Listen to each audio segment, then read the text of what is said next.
الحمد لله رب العالمين والصلاة والسلام على رسوله الكريم أما بعد فأعوذ بالله من الشيطان الرجيم بسم الله الرحمن الرحيم إن الذين كفروا سواء عليهم أنذرتهم أم لم تنذرهم لا يؤمنون ختم الله على قلوبهم وعلى سمعهم وعلى أبصارهم غشاوة ولهم عذاب عظيم صدق اللہ العظیم۔ واجب الاحترام سامعین، السلام علیکم ورحمۃ اللہ وبرکاتہ۔ سورہ البقرہ کی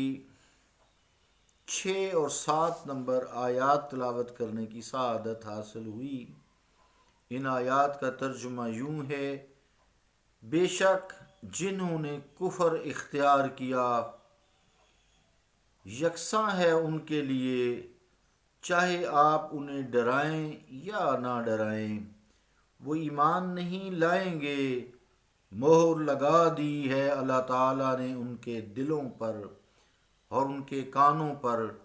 اور ان کی آنکھوں پر پردہ ہے، اور ان کے لیے بڑا عذاب ہے۔ اللہ کا قول سچا ہے جو بڑی ہی عظمت والا ہے۔ عزیزان گرامی قدر، اس سے پہلے ان خوش نصیبوں کا تذکرہ کیا گیا، متقیوں کا، جنہوں نے دعوت حق کو قبول کیا اور قرآن سے ہدایت پائی۔ اب یہاں سے اس آیت سے ان بد نصیبوں کا ذکر چلے گا۔ ان بد نصیبوں کا حال اللہ کریم نے بیان کیا ہے جنہوں نے حق کو قبول کرنے سے انکار کر دیا۔ اس موقع پر بعض لوگ بلا وجہ جبر و قدر کی بحث چھیڑ دیتے ہیں، اور اس لیے جبری اور قدریہ فرقے بھی ہوئے ہیں۔ کہتے ہیں کہ ان بیچاروں کا کیا قصور ہے، جب اللہ تعالیٰ نے خود ہی کلام میں فرما دیا کہ وہ ایمان نہیں لائیں گے۔ جب اللہ نے فرما دیا کہ وہ ایمان نہیں لائیں گے تو وہ ایمان کیوں کر لا سکتے ہیں؟ اور جب خود اللہ تعالیٰ نے ان کو ایمان لانے سے باز رکھا تو انہیں سزا کیوں دی جائے اور ملامت کیوں کی جائے؟ استغفر اللہ استغفر اللہ۔ کاش اتنی بڑی جرت سے پہلے وہ جبر کی حقیقت پر ہی غور کر لیتے، اس کے معنی پر غور کر لیتے کہ جبر کیا ہے۔ جبر وہ چیز ہے کہ جب انسان کی بے بسی کی وہ حالت ہو جائے جس میں وہ کسی ایک بات کے کرنے پر مجبور ہو جائے اور اسے چھوڑ کر کوئی دوسری چیز اختیار کرنے پر قادر نہ رہے۔ اگر حضور کریم علیہ الصلوۃ والسلام تشریف نہ لاتے، واضح دلائل اور روشن معجزات سے حق کو نکھار کر نہ رکھ دیتے، اور قرآن مجید کی دل ہلا دینے والی آیتیں سنا سنا کر ہدایت اور گمراہی کی راہوں کو الگ الگ نہ فرما دیتے، اور کوئی انسان ورثہ میں ملے ہوئے کفر و شرک میں سرگرداں رہتا، تو جبر کی کوئی بات سمجھ آتی تھی۔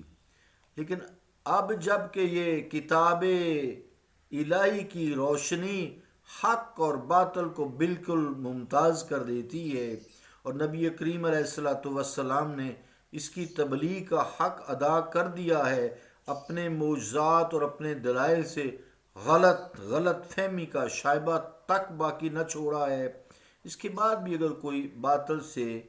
چمٹا رہے، ہدایت قبول کرنے پر آمادہ نہ ہو اور وہ گمراہ ہی رہا، تو وہ باطل سے چمٹے رہنے پر مجبور نہ تھا، بلکہ سب کچھ سمجھ لینے کے بعد جان بوجھ کر اس نے حق کو قبول کیا ہی نہیں ہے اور باطل سے اس نے منہ موڑا ہی نہیں ہے۔ ایسے لوگوں کو مزید سمجھانا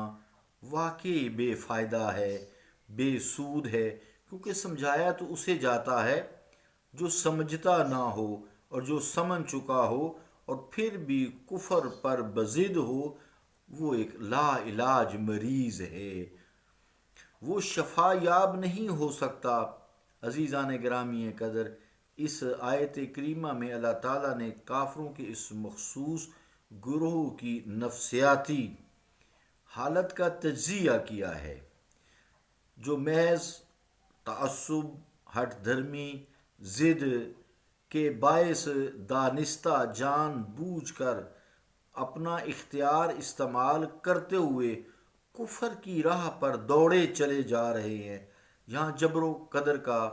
احتمال ہی نہیں ہے، یا جبر و قہر کا کوئی احتمال ہی نہیں ہے، تاکہ اس بحث میں الجھا جائے۔ آگے جو آیت نمبر 7 ہے، ختم اللہ علی قلوبہم وعلی سمعہم وعلی ابصارہم غشاوۃ ولہم عذاب عظیم، اس میں فرمایا کہ ان پر جو دلوں پر موریں لگی ہیں، کانوں پر موریں لگی ہیں، آنکھوں کے آگے پردے ڈال دیے گئے ہیں، ان کے لیے عظیم عذاب ہے۔ تو یہاں بھی بعض لوگوں کو یہی کہتے سنا ہے کہ اللہ تعالیٰ نے ان کے دلوں پر، کانوں پر مور لگا دی ہے، آنکھوں پر جو پردے ڈال دیے ہیں، تو غریب یہ کیوں کر ایمان لاتے، یہ کیسے ایمان لا سکتے تھے؟ اس میں استغفر اللہ کہتے ہیں، اللہ کی رضا یہی ہے، تو اب ان کا کیا گناہ ہے؟ ان کی خدمت میں صرف اتنا عرض کرنا ہے کہ انسان کے اعمال پر کوئی نتیجہ اور اثر مرتب ہوتا ہے یا نہیں۔ اگر انسان جسمانی صحت کے اصولوں کو لگاتار توڑتا رہے تو پھر اس کو بیماری تو آئے گی نا، اس کو بد پرہیزی جب کرے گا تو اس کو بیماری آئے گی، جسم بیمار ہوگا۔ اسی طرح یہ روحانیت کا تعلق ہے، اسلام لانا روح کا تعلق ہے، اللہ تعالیٰ کی توحید کو قبول کرنا، رسولوں کی رسالت کو قبول کرنا، رسول کریم کو آخری نبی جاننا، فرشتوں کو ماننا، روز جزا پر یقین رکھنا، تمام کتابوں پر ایمان رکھنا، یہ ساری روحانی بات ہے، اور اس کی نشو و نما کے لیے محنت کی، سمجھنے کی ضرورت ہے، اور اس کے لیے کتاب چاہیے، موجود ہے، سمجھانے کے لیے استاد چاہیے، رسول کریم علیہ الصلوۃ والسلام ہے۔ پھر انہوں نے سمجھ کر بھی، سن کر بھی، دیکھ کر بھی فہم خلاف ورزیوں سے اسی گمراہی کی راہ پر جب گامزن رہے، تو ان کی جو خلاف ورزیوں کی وجہ سے جو قوتیں ان کے اندر تھیں وہ ناکارہ ہو کر رہ گئیں۔ دل سے حق و باطل میں تمیز کرنے کی صلاحیت سلب کر لی گئی۔ آنکھیں دیکھتی تو ہیں لیکن عبرت حاصل نہیں کرتی، کان سنتے تو ہیں لیکن نصیحت قبول نہیں کرتے۔ بس اسی کیفیت کا اللہ تعالیٰ نے اس آیت میں ذکر فرمایا ہے۔ ان کفار کی مسلسل نافرمانیوں سے حق سمجھ لینے کے باوجود اس سے مسلسل انکار کرنے کی وجہ سے ان کے دل و دماغ اور دیدہ و گوش کی ساری قوتیں ناکارہ کر دی گئی ہیں۔ اب ان کی آنکھیں بالکل حق کو تمیز نہیں کرتی، کان حق کو تمیز نہیں کرتی، ذہن، دل جو ہے وہ حق کو قبول کرنے کے لیے تیار نہیں ہوتا۔ تو ان کی یہ محرومیاں ان کی اپنی وجہ سے ہی ہیں، یہ اپنی پہم نافرمانیوں کا نتیجہ ہیں، اور طبعی اثر ہے ان کی اس ہٹ دھرمی کا، تعصب کا، ضد کا، حسد کا۔ اب اس کا یہ مطلب ہرگز نہیں ہے کہ پہلے ہی انہیں ہوش و فہم سے محروم کر دیا گیا تاکہ وہ حق کو سمجھ ہی نہ سکیں۔ اس حقیقت کو قرآن مجید نے بے شمار موقعوں پر واضح بھی کر دیا ہے تاکہ غلط فہمی کی گنجائش تک نہ رہے۔ مثلا ایک جگہ ارشاد ہوتا ہے بل طبع اللہ علیہا بکفرہم،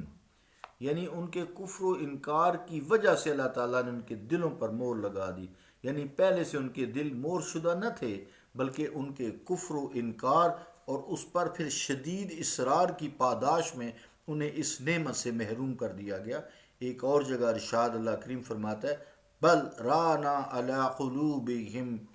ما کانوا یکسبون، بل رانا علی قلوبہم ما کانوا یکسبون، یعنی جو کرتوت وہ کیا کرتے تھے، آیت کا ترجمہ ہے ان کا میل ان کے دلوں پر جم گیا ہے، اور ان کے دلوں کا روشن آئینہ اس قدر مقدر ہو گیا ہے، دھندلا گیا ہے کہ آفتاب ہدایت کی کرنیں، روشن کرنیں اس میں چمک پیدا نہیں کر سکتی، اللہ رب العالمین ہمیں حسن عمل کی توفیق عطا فرمائے، آمین ثم آمین۔ صلی اللہ تعالی علی رسول خیر خلقہ محمد وعلی آلہ واصحابہ اجمعین برحمتک یا ارحم الراحمین۔